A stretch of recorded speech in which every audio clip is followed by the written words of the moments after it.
Ndagusuhuje mukunzi wacu ari nako nanaguha ikaze. Iyi ni KN Radio, ishakiro rukumbi ry'amakuru yizewe mu Rwanda ndetse no hanze y'igihugu cy'u Rwanda.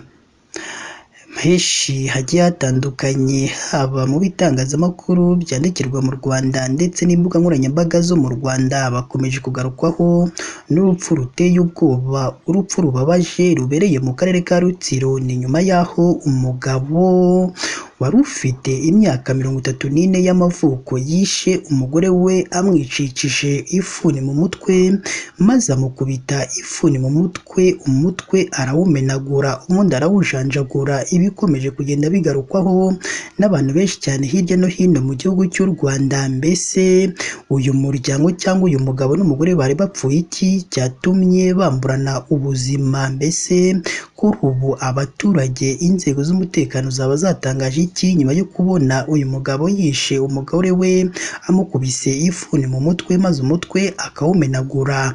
Ibi ndetse n'ibindi bigiye bitandukanye nibyo bikubiye mu makuru twaguteguriye uyu munsi.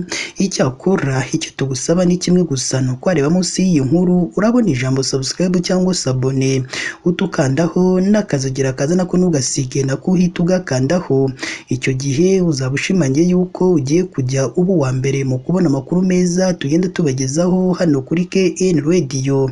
Reka twitse gatonya ubundi tuze tubavira imuzi n'umuzingo iby'aya mahano yongeye kumvikanwa mu gihugu cy'u Rwanda, bitewe n'ibyo umugabo yakoreye umugore wiwe yishakiye kandi amukunze.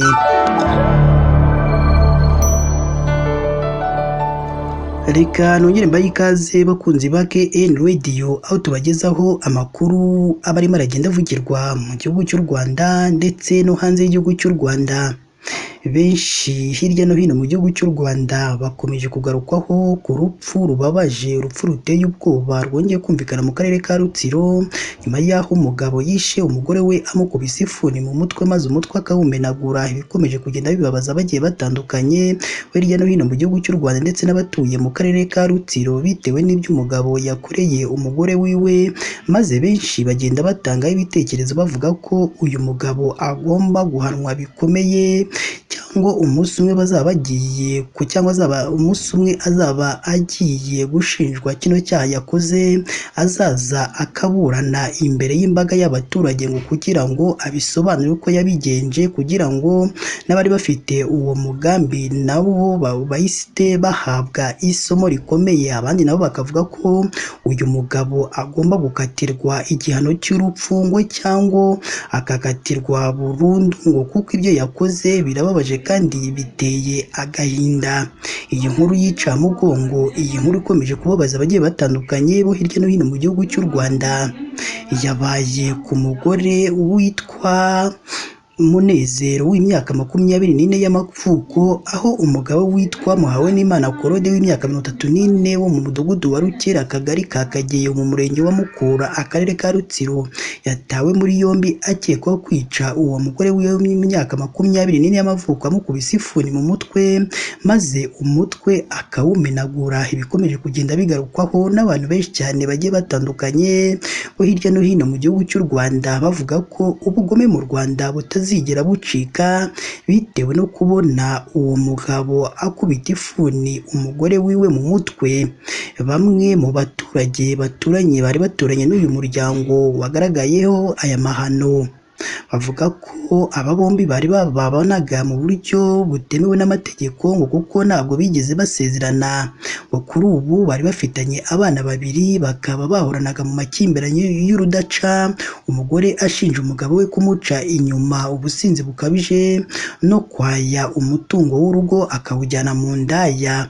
Uyu muturage waganiriye n'itangazamakuru mu magambo ye yagize ati, kuri iki cyumweru mu masaha y'isaa 7 z'amanywa umugabo yatashye yasinze, umugore amusabye amafaranga yo kujya guhaha, umugabo amusubiza ko nayo afite, maze uko niko byatangiye, batangira gushyamirana, biza kurangira umugabo amukubise ifuni mu mutwe, maze umugore ahita abura ubuzima.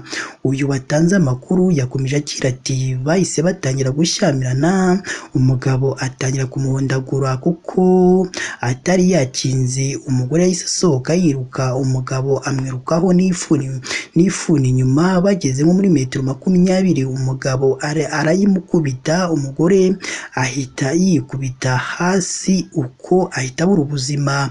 Avuga ko abaturage bahise bafata uwo mugabo ashyikirizwa RIB kandi ko n'ubundi uwo mugabo afatwa nk'igihazi. Bakaba bababajwe cyane n'iri hohoterwa umugore we yakorewe ryagejeje ku kwamburana ubuzima. Iyi nkuru ibabaje, iyi nkuru iteye agahinda, ikomeje kugarukwaho n'abantu benshi cyane bagiye batandukanye bo hirya no hino mu gihugu cy'u Rwanda ndetse n'abatuye mu karere ka Rutsiro. Yanemejwe n'umuyobozi w'akarere ka Rutsiro wungirije ushinzwe imibereho myiza y'abaturage, Umuganwa Marie Chantal, aho yemereye itangazamakuru mu magambo ye avuga ko ubuyobozi bw'akarere n'inzego z'umutekano bahise bahagera, ukekwaho ubwo bugome ahita atabwa muri yombi. Aha uyu muyobozi yagize ati nibyo byabaye, ukekwaho yahise atabwa muri yombi. Ubuyobozi bw'akarere n'inzego z'umutekano zahise zitanga ihumure mu baturage. Uyu muyobozi kandi yasabye imiryango kwirinda amakimbirane kubera ingaruka zayo mbi zirimo uku kwamburana ubuzima mu masaganya nk'aya ngaya yabaye muri uyu muryango. Abafitanye ibibazo bakabikemura mu mahoro kugira ngo basubire mu buzima busanzwe. Ndeka tubibutse ko iyi yo ari KN Radio ukomeje gukurikira ishakiro rukumbi ry'amakuru yizewe mu Rwanda ndetse no hanze y'igihugu cy'u Rwanda. Iyi ni inkuru yabereye mu karere ka Rutsiro aho umugabo yicishije umugore we ifuni mu mutwe, ubwo yayimukubitaga mu mutwe, umutwe we uhita umenagurika, ubundi umugore ahita abura ubuzima.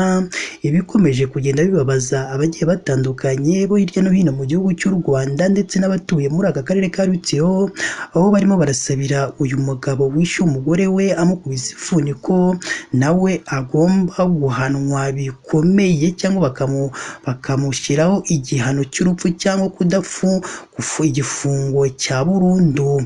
Ndagushimiye we twabanye muri aya makuru yacu uyu munsi. Icyakora icyo tugusaba ni kimwe gusa, ni uko wajya munsi y'iyi nkuru urabona ijambo subscribe cyangwa sabone, uhita ukandaho n'akazogera kaza nako ntugasigiye nako uhita ugakandaho.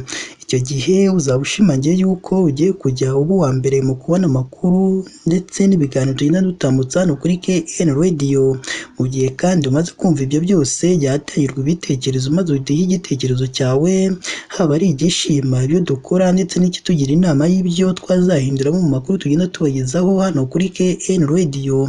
Mukomeze mugire ibihe byiza kandi Imana yo mu ijuru ijye ikomeza ibane namwe umunsi ku wundi.